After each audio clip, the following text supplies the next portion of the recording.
La voix des municipales. Les 15 et 22 mars 2026, c'est les élections municipales à Rouen. La radio HDR reçoit les candidats à cette élection autour des thèmes du logement, de la jeunesse, des écoles, du monde associatif et de la tranquillité publique. La voix des municipales, c'est tous les jeudis à 18h jusqu'aux élections sur les ondes du Mix des Cultures. La voix des municipales. Marine Caron. Horizon. Bonjour à tous, bienvenue sur votre émission La Voix des Municipales. Ravi de vous retrouver de 18h à 19h pour votre émission consacrée aux élections municipales qui auront lieu le 15 et 22 mars. Comme vous le savez, à chaque émission, on reçoit un candidat ou une candidate. Et aujourd'hui, Naïm, avec vous, vous recevez Marine Caron. Et oui, tout à fait, Inès. Aujourd'hui, on reçoit Madame Marine Caron. Bonjour, Marine. Bonjour, Naïm. Donc aujourd'hui, on vous reçoit dans le cadre des municipales. Pouvez-vous vous présenter et nous dire pourquoi vous vous présentez à la ville de Rouen ? Eh bien, j'ai 35 ans, je suis maman de 3 enfants, de 3 petits-enfants. Je suis née à Rouen, j'ai grandi ici, j'y ai fait toute ma scolarité. Et je me suis engagée un peu par hasard dans la vie politique. Ça fait une dizaine d'années que je suis engagée maintenant. Le sens de l'engagement, c'est ma grand-mère qui me l'a transmis parce que ma grand-mère, elle était particulièrement engagée dans le milieu associatif rouennais. Donc moi, je l'ai accompagnée faire des maraudes, préparer des colis alimentaires, servir des repas chauds, partager un café avec les personnes dans la rue. Et elle m'a transmis ce sens de l'engagement qui, moi, au gré d'une rencontre un peu fortuite avec, à l'époque, une sénatrice, m'a donné envie de m'engager. Et j'ai eu cette chance, ou en tout cas cette opportunité, à 24 ans d'être élue au département de la Seine-Maritime. Et depuis, j'ai cheminé. Donc j'ai cheminé dans mon parcours, j'ai appris à connaître la ville pas par cœur, mais en tout cas de manière très très large, à aimer ses quartiers, aimer ses habitants. Moi, je suis une fille du terrain. J'aime rencontrer, j'aime échanger. Et puis forcément, quand on aime sa ville, on a envie du meilleur pour sa ville. Et donc j'ai fait le choix d'être candidate pour ces élections municipales des 15 et 22 mars prochains. Pas n'importe quelle candidature, une candidature de rassemblement, parce que ça fait 18 ans que c'est la même équipe aux responsabilités à la ville de Rouen. Et moi, je considère qu'après 18 ans, on a besoin d'une respiration démocratique, on a besoin de changement. Et ce changement, je veux l'incarner. Alors oui, moi, je porte un rassemblement du centre et de la droite, mais aussi avec des sociodémocrates et beaucoup de citoyens qui s'engagent, qui viennent des quartiers.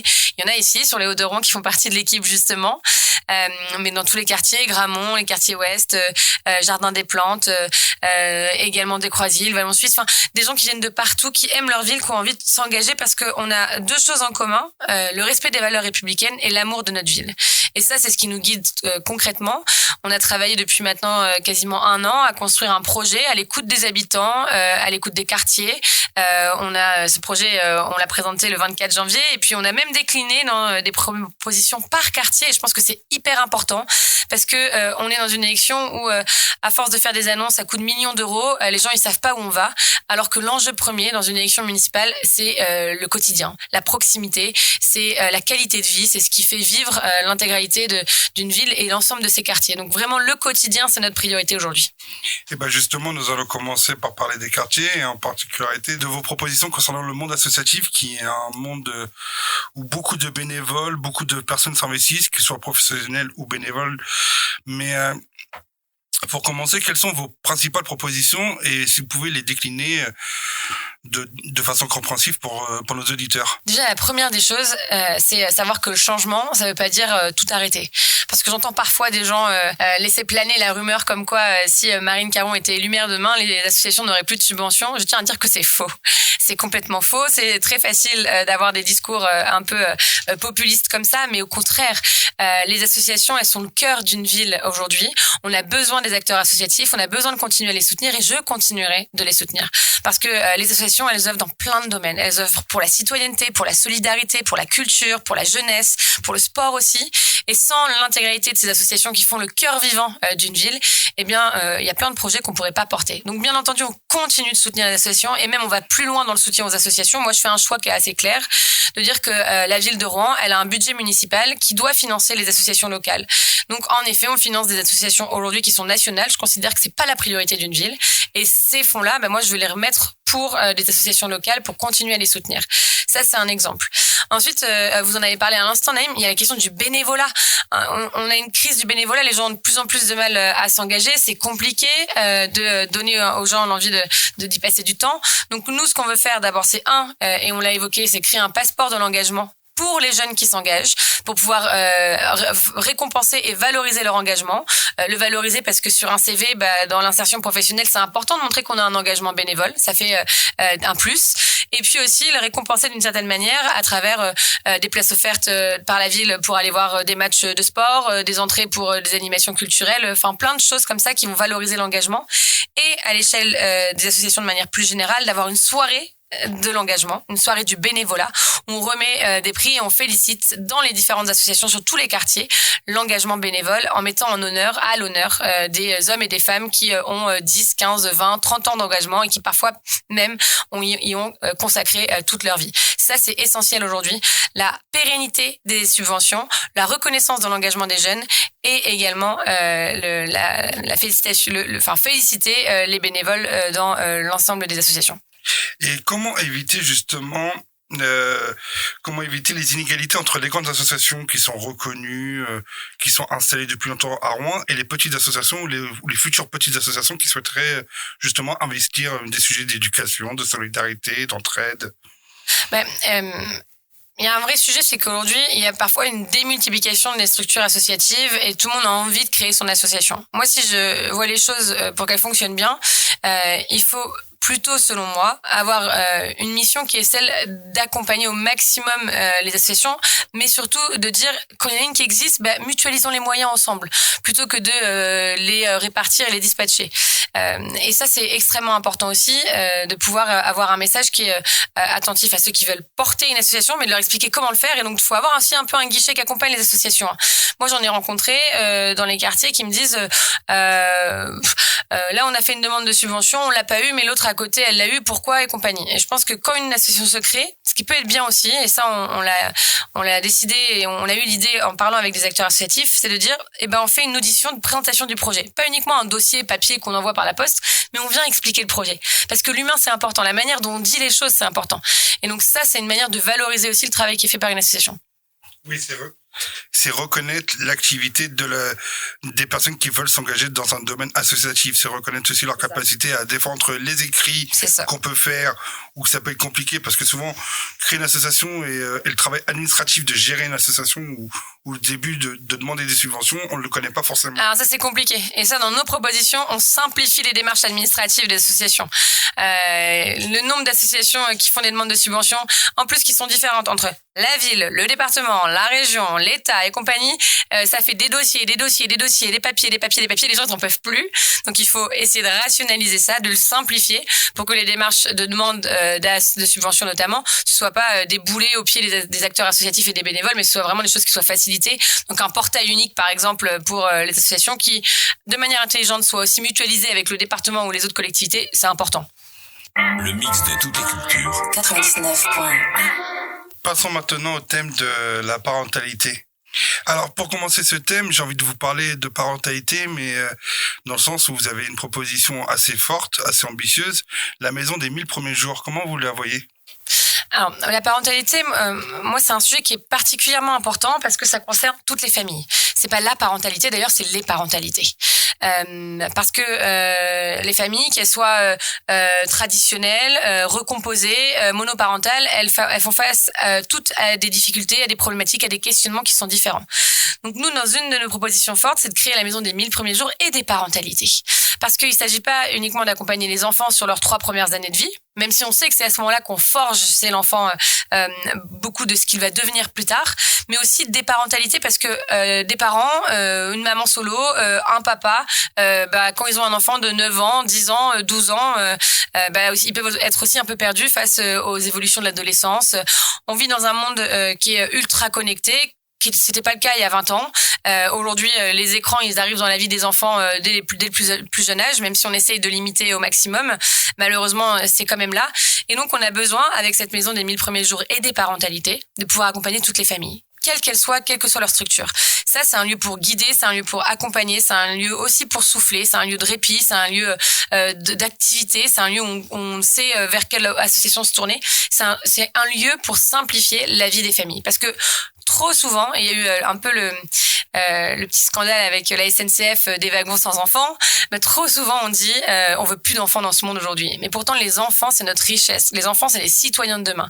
Et si on les aide pas à devenir des bons citoyens dans les quartiers, mais partout, n'importe où, et ben dans ce cas-là on va les perdre. Et moi j'en ai rencontré des jeunes ici, notamment sur les Hauts-de-Rouen il y a encore quelques semaines, qui me disaient il y a 20 ans on avait un lieu, on était accueillis, on avait un accompagnement, on travaillait, on faisait des petits jobs, et puis après on avait la possibilité, enfin des petites missions, c'était pas payé, mais on faisait une mission un peu d'intérêt général, et puis après à la fin de l'année il y avait un voyage à l'étranger ou un voyage en France.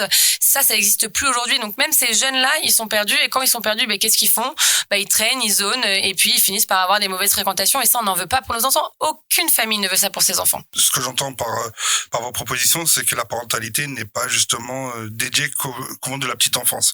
Vous comptez plutôt accompagner au fil de l'évolution de l'enfant. La parentalité, c'est jusqu'à l'émancipation et donc la majorité d'un enfant. Et les parents, ils rencontrent des difficultés à tous les âges. Et donc un parent, il peut rencontrer des difficultés quand son enfant a 16 ans parce qu'il est victime de harcèlement et qu'il sent que son enfant ça va pas bien. Il peut avoir besoin de soutien quand son enfant a 12 ans, il se met à faire le guet sur un point de deal. Oui, ça arrive.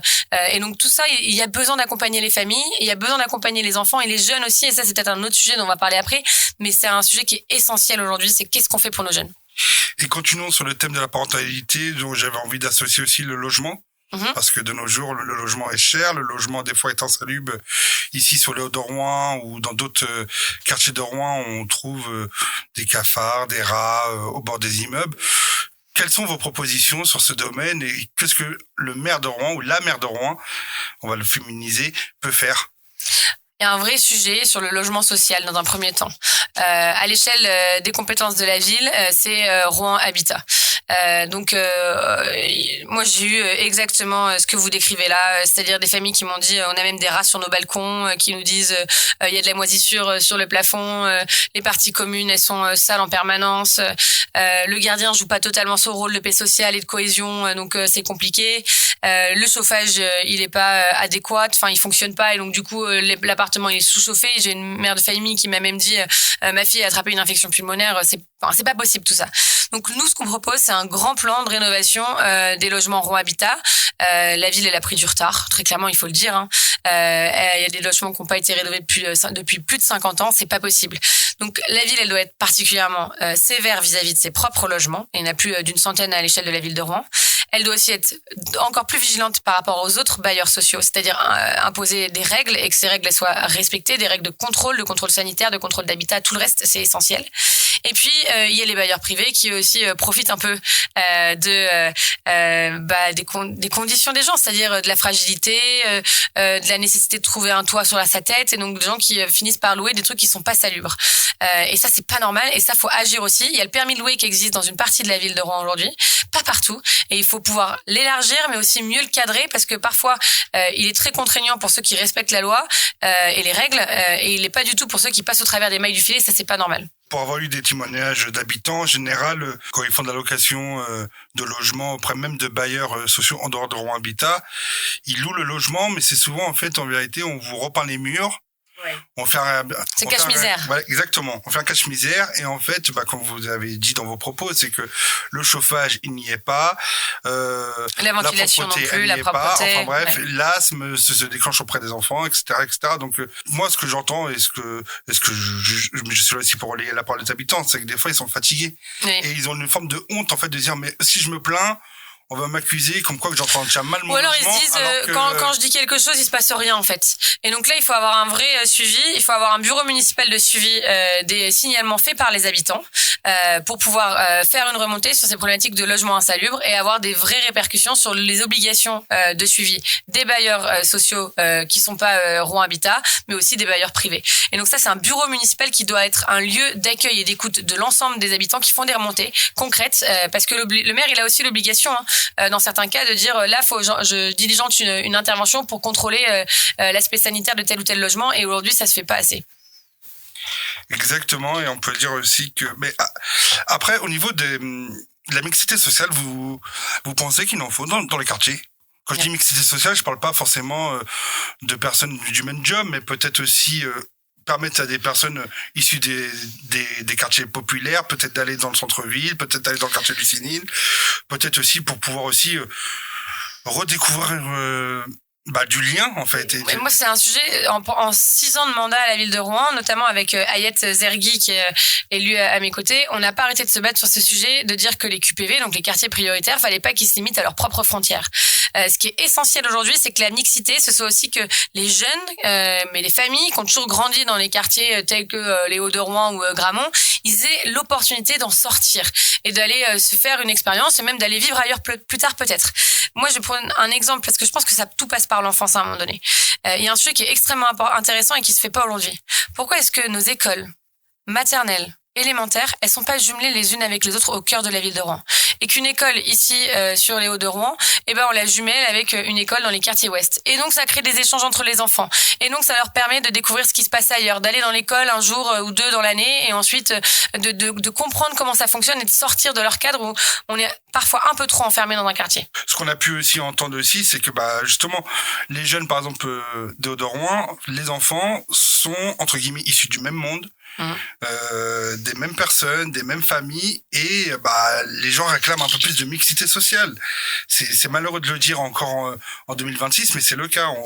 Les gens réclament aussi, moi je me souviens dans les années 90, un policier habitait dans l'immeuble, une infirmière, enfin le monde divers et varié qu'on a connu quand on était jeune. Et on aurait besoin de retrouver cette époque-là, mais aujourd'hui, on va pas se mentir.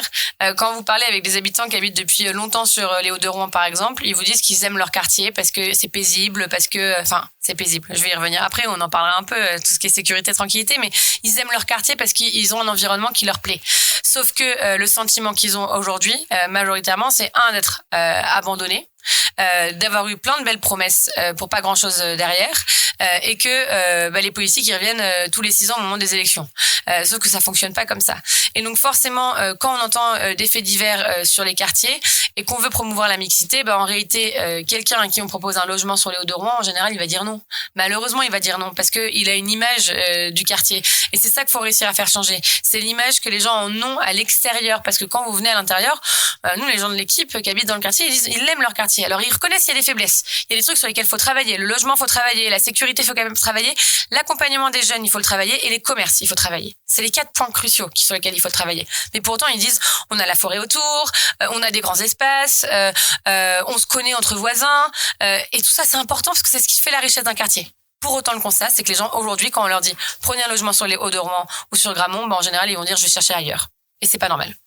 Merci pour votre réponse sur cette thématique. Nous allons maintenant passer, justement, vous l'avez dit, à la tranquillité publique. Le mix de toutes les cultures. 99. Quand on parle de tranquillité publique, on fait souvent référence... Alors, certains vous diront que, vu que vous êtes sur le centre droit, ils vous diront que vous avez une vision sécuritaire. D'autres à gauche diront que, non, il faudrait plus de médiateurs et d'éducateurs de rue. Quelle est pour vous vos réponses sur le sujet de la tranquillité publique dans les quartiers et pour la ville? Il n'y a pas une réponse. Il y a plusieurs réponses. Et d'abord, la réponse, c'est pas de dire il faut que des policiers, que des caméras ou que de la médiation. C'est trouver le bon équilibre. Aujourd'hui, la sécurité, c'est pas un sujet tabou. Ça appartient à aucun camp. C'est notre bien le plus précieux. Ça nous concerne nous. Ça concerne nos enfants. Ça concerne nos aînés. Ça concerne les seniors les actifs, qui travaillent en horaire décalé. Donc c'est un sujet qui est un sujet essentiel. Trop souvent, on essaye de faire croire que c'est un sujet qui appartient au camp du tout sécuritaire, qui s'imagine que tout le monde est méchant, tout le monde est mauvais, et donc du coup qu'il y a des voyous partout, que les petits jeunes finissent par devenir des délinquants. Faut arrêter les caricatures. Oui, il y a des personnes qui tombent dans la délinquance, ça arrive, mais c'est comment est-ce qu'on fait pour qu'ils n'y arrivent pas avant, en fait. Donc il y a 2 choses qui sont importantes pour moi. D'abord, et je l'assume, c'est faire le choix d'avoir une police municipale d'élite. Une police municipale d'élite, c'est une police municipale plus importante, plus nombreuse, formée, armée correctement, qui soit active pour faire de la proximité et pas de la répression à outrance. Aujourd'hui, on a besoin d'avoir une police qui soit sur le terrain, et ça existait par le passé. Elle était là, elle écoutait les commerçants, elle échangeait avec les habitants, elle était repérée, elle était connue, il y avait des têtes. En fait, des gens connaissaient les têtes. Malheureusement, on va peut-être aborder une question que je vous avais déjà posée quand je vous avais reçu pour notre interview, c'est que à l'époque de Nicolas Sarkozy, Sarkozy, en 2002, nous a sorti la phrase de « Le FNIC n'est pas là pour jouer avec le jeune, etc. etc. » Du coup, on avait changé cette vision, mais vous avez raison, ça avait existé. Ça existait et ça avait fonctionné en fait, parce que aujourd'hui la problématique c'est que les jeunes, notamment quand ils voient un flic qui arrive dans un quartier, ils en ont peur en fait, ou alors ils le méprisent, et en fait on a perdu ce rapport de un policier, il est là pour nous protéger, il est pas là pour nous réprimer, il est pas là pour nous fliquer, il est pas là pour uniquement nous contrôler, il est là pour nous protéger. Et quand on protège, ça passe par de la proximité. Et c'est là où ça va de pair avec un autre sujet, et on va en parler certainement après, c'est le rôle de la médiation, le rôle de la prévention, le rôle de la sensibilisation dans les quartiers, mais en même temps pas que dans les quartiers, partout aujourd'hui. Partout, c'est essentiel. C'est aussi ça aussi, parce que même si cette émission, elle est, entre guillemets, faite pour que vous décliniez votre vision et vos propositions sur les quartiers et le monde associatif, quand je dis les quartiers, je parle des quartiers populaires, en l'occurrence le QPV, mais c'est pas que ça.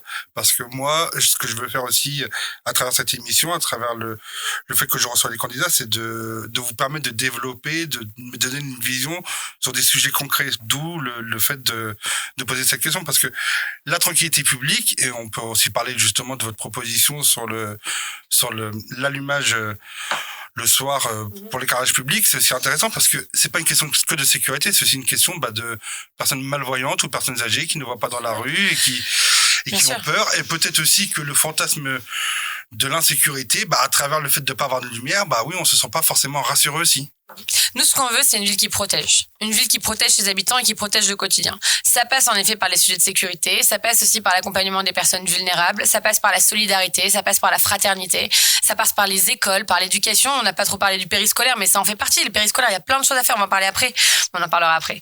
Mais il y a plein de choses à faire là-dessus, et forcément, quand on veut une ville qui protège, elle doit protéger partout. Et vous avez évoqué la question de l'éclairage. Ça fait depuis 2020 que l'éclairage a été éteint dans la moitié de la ville à peu près. Il l'est pas normalement dans les quartiers QPV, mais parfois il est malgré tout défaillant, et donc c'est pas idéal. Mais normalement, il est censé être allumé dans les quartiers QPV. Mais la problématique, c'est pas uniquement le sentiment de peur quand on se balade dans la nuit noire. C'est aussi que c'est dangereux en fait pour les seniors qui voient pas où mettre les pieds, les actifs qui partent travailler à 3h du matin parce qu'ils prennent une garde à l'hôpital à 5h30. Oui, tout ça c'est pas normal. Et donc on doit faire de la sécurité un vrai enjeu aujourd'hui, mais un enjeu qui soit un enjeu de proximité, d'écoute et de dialogue avec les habitants. D'où le fait d'avoir une police municipale d'élite de proximité, d'où le fait de renforcer les moyens de médiation, les moyens de prévention et les moyens d'accompagnement des jeunes. Je vous remercie pour cette réponse sur cette thématique. Nous allons maintenant passer à l'école et au périscolaire. Super. Le mix de toutes les cultures. 99.1. Quelle est la vision de Marraine Caron et de ses candidats sur le monde de l'école primaire L'école primaire. Et maternelle? Maternelle et élémentaire. C'est essentiel, l'école.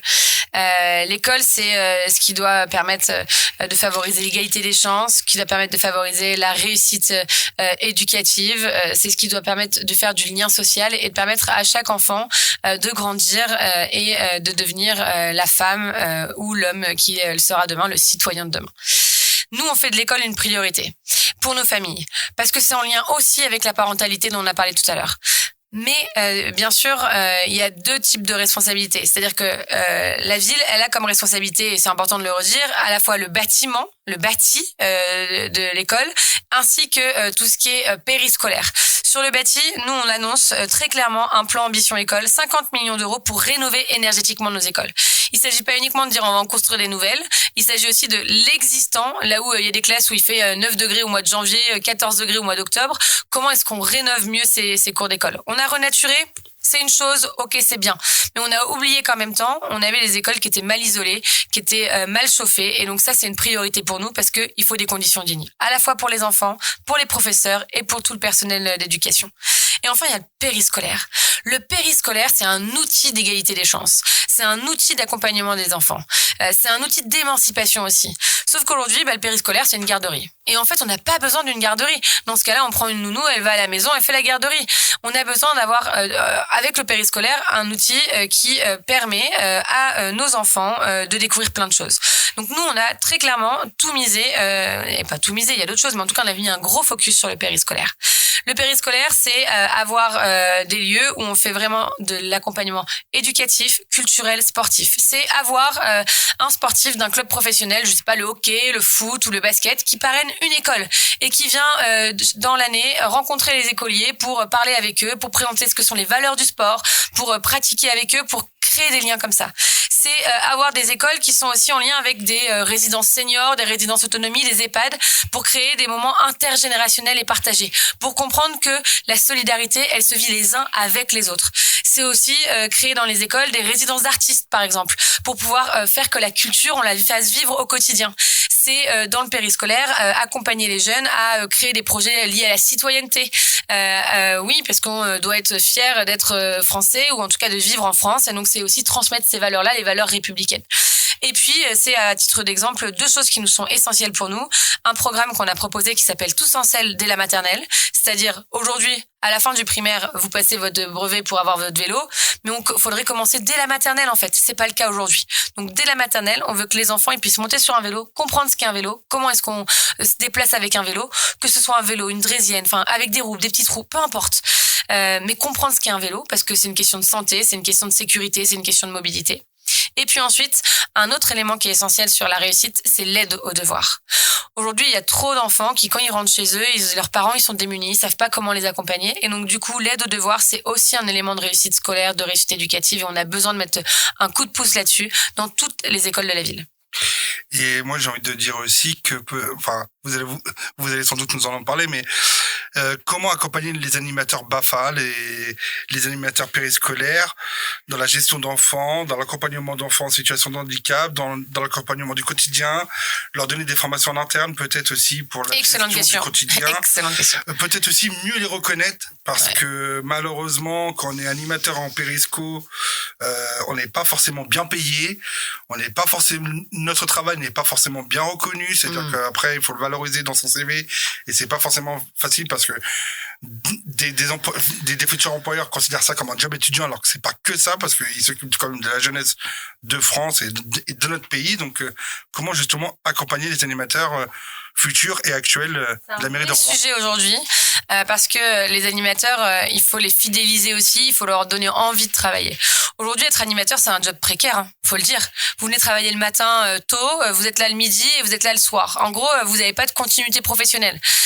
Souvent, c'est des jeunes qui font leurs études en même temps, donc ils cumulent les petits jobs, ils cumulent les trucs mal payés, pas de reconnaissance. Et en effet, il y a un vrai sujet sur la formation de nos animateurs BAFA aujourd'hui, nos animateurs périscolaires, notamment sur la question du BAFA, en effet, parce que tous n'ont pas le BAFA. Et donc, il faut les accompagner pour obtenir le BAFA. C'est un outil qu'ils pourront utiliser dans leur vie plus tard aussi, hein, pour aller au-delà de l'animation en périscolaire. Il faut les former sur des questions essentielles. Comment est-ce qu'on accueille des enfants en situation de handicap?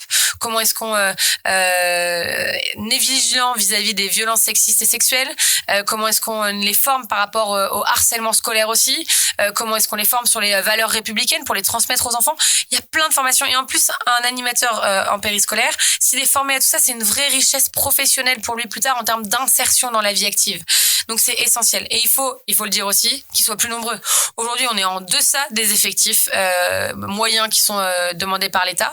Et donc, on manque d'animateurs pour encadrer. Ça crée des vrais problèmes. Hein, parce que il y a des écoles sur lesquelles on a été alerté où il y a des punitions collectives. Il y a des enfants qui veulent plus aller en périscolaire parce qu'ils en ont peur. Il y a des manques d'hygiène à certains moments. Il y a de la vraie pression parce que il y a des problèmes en nombre d'effectifs. Donc ça, c'est pas la faute des animateurs qu'il faut blâmer, c'est la faute des moyens et de l'accompagnement qu'on n'y met pas.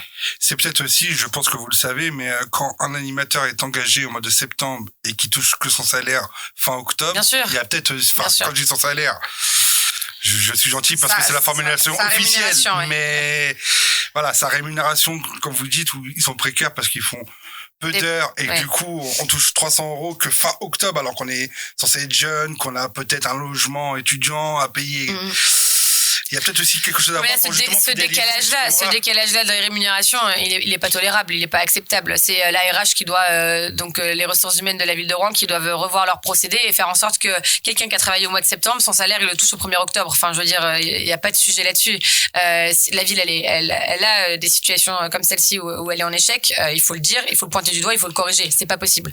Un jeune, il a besoin, quand il travaille, quand il a un petit job, d'être rémunéré en temps et en heure. Sinon, ça a des vraies implications sociales, économiques et de précarité derrière. Et ça, c'est pas possible. Et sur la formation des animateurs, peut-être aussi se mettre en lien avec ce qu'on appelle l'école des éducateurs, l'IDS, ou des associations parentalité. Enfin, je la retrouverai, je la mettrai dans l'annonce de l'émission, mais une association justement qui gère aussi les parents et les éducateurs, 176, qui eux aussi peuvent justement aider la municipalité à mieux former les animateurs pour éviter les punitions et leur donner le contexte. Quand t'es animateur, t'es aussi un éducateur, t'es aussi un exemple pour les enfants. Absolument. Savoir. Mais si on te donne pas les solutions. C'est-à-dire qu'un animateur aujourd'hui, il est recruté, on lui dit super, t'es recruté, demain tu vas dans telle école. Mais c'est quoi le cadre, c'est quoi les moyens qu'on lui donne pour savoir comment est-ce qu'il doit appréhender la mission qui est la sienne? Là, on est en défaillance. Et là, il faut en effet se mettre en relation avec d'autres structures qui accompagnent, qui forment sur ces sujets-là. Il faut solliciter des associations qui ont des actions de sensibilisation sur tout ça. Et il faut permettre aux animateurs que leur job, ce soit pas de la garderie, mais que ce soit vraiment un temps qualitatif dans l'accompagnement des enfants. Et cela pourra permettre. Et une petite question aussi autour de l'école. Comment mieux valoriser aussi le lien entre parents et école? On sait qu'il y a des conseils de parents élus. Alors il y en a qui sont consultés, d'autres pas. D'autres, quand ils se présentent, ils disent que oui, on est parents élus, mais on n'a pas assez de lien avec l'école. Peut-être des propositions à ce sujet? Là, c'est plus lié avec l'éducation nationale quand même, qui gère tout ce qui est la partie enseignement, puisque c'est les professeurs qui sont concernés et la direction de l'établissement, donc c'est moins la ville directement. Mais la ville, à titre d'exemple, elle n'a pas aujourd'hui de conseil municipal des parents d'élèves. Ça pourrait être une idée de pouvoir dire il y a un représentant par école qui est réuni une fois par trimestre par la ville pour connaître un état des difficultés qui sont rencontrées et pouvoir créer un dialogue. C'est très compliqué de mettre l'intégralité des représentants des parents d'élèves de chaque école dans une même salle parce qu'on aurait plusieurs centaines de personnes, mais qui est peut-être un représentant titulaire, le président du conseil des parents d'élèves de chaque école, qui soit à un moment donné en contact directement avec les services de la ville sur l'aspect plutôt bâti et périscolaire pour créer justement du dialogue. Merci pour votre réponse sur cette thématique. Je vous ai proposé, avant de venir, on s'est entretenu, de nous proposer une chanson. Oui. Vous avez proposé La scène de Vanessa Paradis. Pourquoi cette chanson? Parce que on a une ville qui est traversée par un fleuve qui est magnifique. Ce fleuve, il est trop souvent perçu comme une frontière entre deux rives. Or, on a besoin impérativement, et on le dit depuis des années, et en fait, j'ai l'impression qu'on n'a jamais réussi, mais il va falloir qu'à un moment donné, ça fonctionne quand même, de réconcilier ces deux rives, d'arrêter de les opposer l'une à l'autre, et que sur chacune de ces rives, aujourd'hui, il y a 2 QPV, et donc il faut aussi pouvoir les reconnecter au reste de la ville. Donc, la Seine, c'est un atout formidable qui est au cœur de Rouen, et on a besoin de lui donner, de la mettre en valeur et pas uniquement de la voir comme une séparation, mais comme un lien social, un lien humain, un lien de rencontre, un lien d'activité. Et nous, on a un super projet qui s'appelle les 24 heures de la Seine. Et ce projet-là, c'est pas un projet nostalgique sur les 24 heures motonautiques. Oui, il y aura du motonautisme électrique, c'est-à-dire vert et respectueux de la transition écologique, mais il y aura aussi de la fête, en fait, de l'animation sur le fleuve, parce qu'on a besoin de se dire que ce fleuve, il est pas juste là comme un élément au milieu de la ville, mais il est un élément sur lequel on vit aussi. Faire comprendre qu'en fait, entre la rive gauche et la rive droite, en vérité, c'est qu'une seule population et que les quais peuvent se partager. Exactement. Parce que c'est vrai que quand on voit les quais rive gauche et les quais rive droite, un peu moins maintenant, mais à une certaine époque, on voyait plus de choses quais rive droite à partir de Pasteur que sur les quais rive gauche, où maintenant ils ont été refaits, donc c'est différent. Nous, on a d'ailleurs un super projet, parce que comme les quais rive gauche, ils ont été refaits, les quais rive droite, eux, ils ont été refaits, mais il y a des hangars, il y a des restaurants, il y a de l'animation.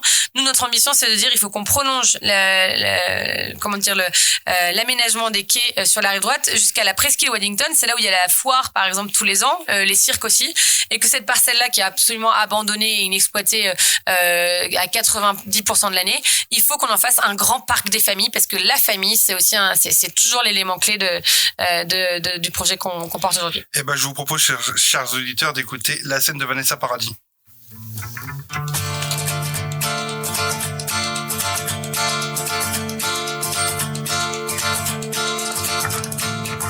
Elle sort de son lit, tellement sûre d'elle. La scène, la scène, la scène, tellement jolie, elle m'ensorcelle. La scène, la scène, la scène, extra lucide, la lune est sûre. La scène, la scène, la scène, tu n'es pas sourd, Paris est sourd. La scène, la scène, la scène, je ne sais pas pourquoi on s'aime comme ça. La scène et moi, je ne sais pas pourquoi on s'aime comme ça. La scène et moi, extra lucide, quand tu es sûr. La scène, la scène, la scène, extravagante, quand je suis. La scène, la scène, la scène, je ne sais pas pourquoi c'est comme ça. La scène et moi, je ne sais pas pourquoi c'est comme ça. La scène et moi, sur le pont des Arts, mon cœur vacille entre deux eaux. L'air est si bon, cet air si pur, je le respire. Nos reflets penchés sur ce pont.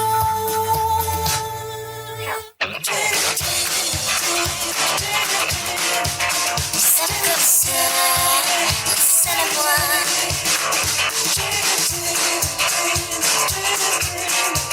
On s'aime comme ça, c'est à moi.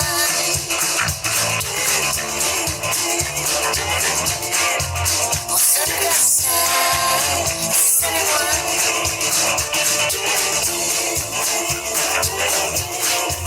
On s'aime comme ça, c'est à moi.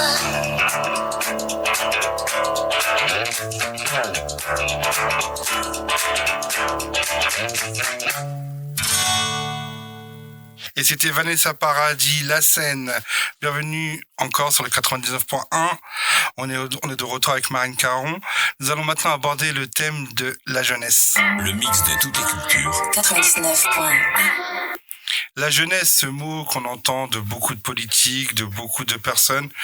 Pour vous, quelle est votre vision pour la jeunesse des quartiers populaires et des jeunes de Rouen ? La jeunesse, c'est aujourd'hui l'avenir de la France. C'est eux qui demain vont travailler, c'est eux qui demain vont payer les retraites, entre guillemets. Donc, il ne s'agit pas uniquement d'avoir une vision mercantile de la jeunesse, c'est qu'est-ce qu'on fait vraiment avec eux et pour eux. Et d'abord, la première des choses, c'est de les écouter. Parce que c'est eux qui savent ce qui leur manque, ce qui est compliqué pour eux. Nous, on a fait une réunion où des jeunes sont venus échanger, ils nous ont parlé de leurs priorités, ils ont parlé de la précarité alimentaire qu'ils pouvaient connaître par moment, ils nous ont parlé des problématiques de logement, ils nous ont parlé de leur envie de s'engager, ils nous ont parlé également de sécurité, parce que beaucoup nous disent nous, on a peur de sortir le soir, on se sent pas à l'aise aujourd'hui, c'est pire qu'il y a quelques années, et donc forcément, ça fait partie des priorités. Mais aujourd'hui, si on regarde un peu plus, notamment dans les quartiers QPV, que ce soit sur les Hauts ou à Gramont, il y en a beaucoup qui m'ont dit qui ont aujourd'hui 25, 27 ans et qui disent nous, il y a 10, 15 ans, on avait des vrais dispositifs d'accompagnement. On avait un local, on avait une personne qui nous faisait faire des animations, on faisait des petites missions, on faisait des projets, et puis derrière, il y avait le retour et la reconnaissance avec la possibilité de partir en vacances parce que parfois certains n'ont pas l'occasion de le faire. Il y avait la possibilité d'aller passer une journée à Paris parce que beaucoup restent en fait à Rouen et ne connaissent pas ce qu'il y a en dehors de Rouen. Et donc ça, c'est des choses qu'il faut réussir à recréer.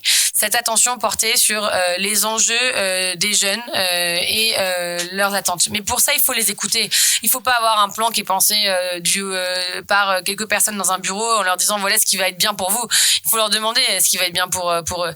Vous avez des stagiaires là, des jeunes. La question ce serait presque à eux de leur poser qu'est-ce que vous voulez en fait, de quoi vous avez besoin aujourd'hui dans votre vie au quotidien, de quoi est-ce que vous avez besoin dans le quartier, de quoi est-ce que vous avez besoin pour votre avenir. C'est à eux qu'il faut poser la question. Si nous on se la pose entre nous, on va avoir des idées d'adultes bien pensants, on va être à côté de la plaque en fait. Ils ont peut-être besoin aussi, on parle aussi dans le débat public en général au niveau national aussi de possibilités de devenir entrepreneur, d'agir, de simplification administrative, de reconnaissance en disant un jeune avec diplôme ou sans diplôme il est capable de faire si on l'accompagne et si on lui donne des solutions. Et il y a des exemples de réussite dans le quartier en plus. Il y a des jeunes qui sont issus du quartier qui ont brillamment réussi. Moi je pense à Samy par exemple qui est un exemple aussi pour plein de jeunes. C'est un modèle. Je pense également à des jeunes qui sont allés faire eux-mêmes qui veut être mon associé en termes de reconnaissance.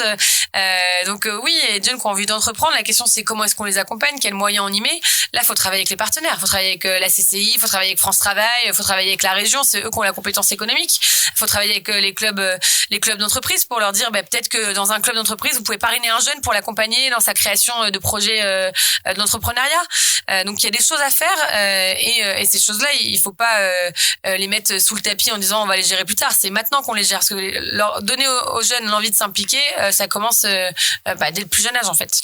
Moi, j'ai envie souvent d'associer aussi la jeunesse à l'environnement économique. Vous savez que la mairie elle a des box sur le haut de Rouen de mise à disposition. Elle a la possibilité aussi de donner une vision, du moins d'apporter une plus-value sur le monde économique, les jeunes, l'entrepreneuriat.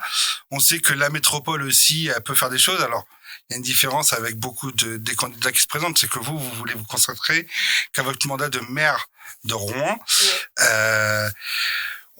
Je pense que vous voulez pas vous impliquer. Enfin, vous allez nous donner l'explication. Je l'expliquerai avec grand plaisir. Pourquoi la différence entre maire de Rouen et métropole, ça sera intéressant. Enfin, je vais vous laisser dérouler, mais voilà, une vision économique entre jeunes et la vision économique. Non, mais peut y avoir un effet, ça a été dit, des jeunes qui sont poussés à prendre une boutique test sur les Hauts de Rouen, par exemple sur la dalle de la Grand-Mare, le Châtelet, quand demain l'ANRU sera terminé, pour pouvoir tester une boutique, tester un café, tester quelque chose. Je pense qu'il faut qu'il y ait des locaux qui soient aussi mis à disposition des jeunes pour que ce soit un peu des foyers, des endroits où ils se retrouvent. Moi j'ai rencontré, j'ai pris un café sur la dalle de la Grand-Mare la dernière fois avec Martin Charles, Jimmy et Mali qui m'ont dit nous nos petits frères à l'époque il y avait des trucs, nous nos petits frères qui ont 10-12 ans aujourd'hui en fait à la sortie des cours ils traînent quoi, ils ont rien, il manque un truc et ça il faut y penser dès maintenant. En baladant dans le quartier, en échangeant avec Marion, elle me dit il y a plein d'endroits où il y a des parkings, ils réparent les roues de voitures, pourquoi est-ce qu'on fait pas un garage solidaire par exemple, un vrai endroit où les jeunes ils peuvent venir se retrouver, réparer leurs bécanes, ils peuvent donner un coup de main pour réparer une voiture, ils apprennent des compétences aussi et puis derrière ça leur donne envie de se former sur un métier qui sera peut-être en lien. Voilà, remettre des trucs concrètement dans le quartier, des trucs qui ont du sens et qui leur donnent l'occasion de s'engager, de s'investir pour quelque chose et puis qui leur ouvrent derrière peut-être une opportunité, une perspective et une envie professionnelle. Et pourquoi vous voulez pas être présidente de métropole et maire de Rouen en même temps? Alors ça, c'est un vrai sujet. Moi, je considère que ça fait 18 ans que c'est la même équipe, mais ça fait 12 ans que le maire actuel il est élu et ça fait 6 ans qu'il est maire. Je considère que pendant 6 ans, on a un maire qui a complètement abandonné son territoire. Est-ce que vous l'avez vu régulièrement dans les différents quartiers de Rouen? Je vois les gens sourire. Mais en fait, non, on ne l'a pas vu régulièrement. Parce qu'il a fait d'autres choix, et chacun les siens, à la fois d'être président de la métropole, mais il a fait surtout un autre choix, c'est-à-dire d'être candidat à plusieurs reprises à la présidence du Parti socialiste, au poste de premier secrétaire. C'est son choix, il a le droit. Mais par contre, quand on est candidat pour être maire de Rouen, on est là pour les habitants. Il y a déjà une énorme défiance, c'est-à-dire une perte de confiance entre les citoyens et les élus. Si en plus on n'est pas là pendant 6 ans, mais uniquement pendant 6 mois, c'est-à-dire au moment où l'élection se renouvelle, les gens ils n'y croient plus. Et on a besoin de se réconcilier avec ça. Moi, je fais un choix. C'est pas d'être à 50%, c'est pas d'être à la moitié du temps, c'est d'être à 100%. 100% maire de Rouen. 365 jours par an. J'ai envie d'être à portée de baffe, à portée de demande, à portée de remerciements, à portée de compliments. J'ai envie d'être là, dans les rues, à la sortie des écoles, dans les associations, sur les terrains de sport, parce que c'est ce que j'aime. Et je considère qu'aujourd'hui, on a besoin d'avoir un élu qui soit sur le terrain au quotidien. Ça veut pas dire que la métropole, on l'oublie, bien au contraire. Ça veut simplement dire que aujourd'hui, dans la moitié des grandes villes de France, à la tête de la mairie et à la tête de la métropole, c'est pas une seule et même personne et ça fonctionne. Parce qu'on en a marre de celui qui est nombriliste ou individualiste et qui pense qu'il peut tout gérer tout seul. Moi, je suis convaincue que l'esprit d'équipe, il est beaucoup plus fort. Et l'esprit d'équipe, à l'échelle d'une métropole, c'est pas uniquement de s'afficher avec ses copains de la même étiquette politique, et en l'occurrence, comme l'a fait le maire sortant sur une magnifique photo avec tous les socialistes, c'est de s'afficher avec des gens de toutes les origines politiques, de toutes les sensibilités, parce que c'est comme ça qu'on travaille main dans la main. Aujourd'hui, on souffre trop souvent, et on le voit à l'échelle nationale, de gens qui ne sont pas capables de travailler ensemble, et donc on se retrouve avec des blocages du pays. Moi, je dis, ne faisons pas à Rouen ce qu'on ne veut pas de ce qui se passe au national. Et surtout, n'importons pas la politique nationale à l'échelle locale. Ça, c'est un point hyper important parce que nous, pendant 6 ans, on a toujours veillé avec Ayette Zergui, Félicie Renon, Bruno Deveau, Sophie Carpentier, à avoir une politique qui soit une politique uniquement du local et du terrain. Et j'ai envie de dire un dernier truc parce que c'est essentiel quand même. Aujourd'hui, si vous avez à la tête de la métropole et à la tête de la ville de Rouen 2 personnes différentes, je peux vous dire que quand va falloir défendre le territoire, qu'il y ait 2 personnes qui portent 2 fois leur voix pour aller défendre 2 fois plus le territoire, ça permettra de faire avancer les dossiers. Parce que quelqu'un tout seul, il est très solitaire, et surtout encore plus quand dans l'esprit actuel, il est sectaire et il est autoritaire, ça fonctionne pas, les gens ils ont besoin de se reconnecter avec quelqu'un qui est sur le terrain au quotidien, et moi c'est ce que je veux faire et c'est l'engagement que je prends, c'est-à-dire que si demain les Rouennaises et les Rouennais me font confiance, je serai ici dans le quartier, je serai rive gauche, je serai rive droite, je serai encore en cœur de ville, je serai partout, et les gens ils sauront me reconnaître parce que vous savez quoi, en général je suis plutôt bien identifiable, il y a un peu de rouge sur moi. Tout à fait. J'ai envie de vous poser cette question, même si vous avez répondu plus ou moins. Ça veut dire que demain, si le futur ou la future présidente de la République vous appelle à des fonctions nationales, non, Marine Caron elle restera maire de Rouen. Marine Caron elle restera maire de Rouen. Et Marine Caron ne sera pas candidate à la députation l'année prochaine non plus. Marine Caron elle sera maire de Rouen. Elle siégera au sein de la métropole pour défendre la ville de Rouen. Elle siégera au sein de l'exécutif métropolitain parce qu'on a besoin d'avoir une gouvernance où la ville de Rouen soit représentée. Et je considère que la mairie de Rouen, c'est le premier poste de vice-président de la métropole pour justement être décisionnaire des propositions, des décisions qui auront un impact dans la ville de Rouen, parce qu'en effet, il y a des compétences à la métropole, les transports, la voirie, les collectes des déchets ménagers, donc la ville de Rouen doit impacter là-dessus, et pour ça, elle doit œuvrer au cœur de la gouvernance métropolitaine, mais je ne suis pas candidate à autre chose. Passons maintenant à votre carte blanche. Le mix de toutes les cultures. 99.1. Alors, je vous ai demandé de préparer une carte blanche, pouvez-vous nous la décliner ? En fait, on a parlé de tous les sujets qui sont importants aujourd'hui.